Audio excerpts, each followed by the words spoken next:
டெல்லிக்கு யார் அடிமை என கேள்வி கேட்ட எதிர்க்கட்சித் தலைவர் எடப்பாடி பழனிசாமிக்கு திமுக துணை பொதுச் செயலாளர் கனிமொழி பதிலடி கொடுத்திருக்கிறார். தூத்துக்குடி விமான நிலையத்தில் செய்தியாளர்களிடம் பேசிய அவர், ராகுல் காந்தியை சந்திக்க தாம் முகத்தை மூடிக்கொண்டு செல்லவில்லை என கூறினார்.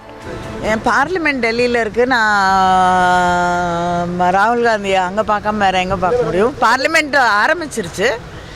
கூட்டணியில் இருக்கக்கூடிய ஒரு தலைவரை நாடாளுமன்றம் நடக்கக்கூடிய அந்த நேரத்திலே சந்திப்பதில் என்ன தவறுன்னு எனக்கு தெரியல. அதோடு இல்லாமல் நான் அவரை சந்திக்க போகும்போது என்னோடய முகத்தெல்லாம் நான் மூடிட்டு போகல, நேரடியாக தான் போயிட்டு நேரடியாக தான் வந்தேன். ராகுல் காந்தி இவங்கெல்லாம் அவங்க தான் போய் ரொம்ப கெஞ்சிக்கிட்டு இருக்காங்க, திமுக தான் கெஞ்சுறாங்க, அவங்க தான் டெல்லி அடிமைகள், நாங்கள் கிடையாது அப்படிங்கிற மாதிரி எடப்பாடி சொல்லியிருக்காங்க.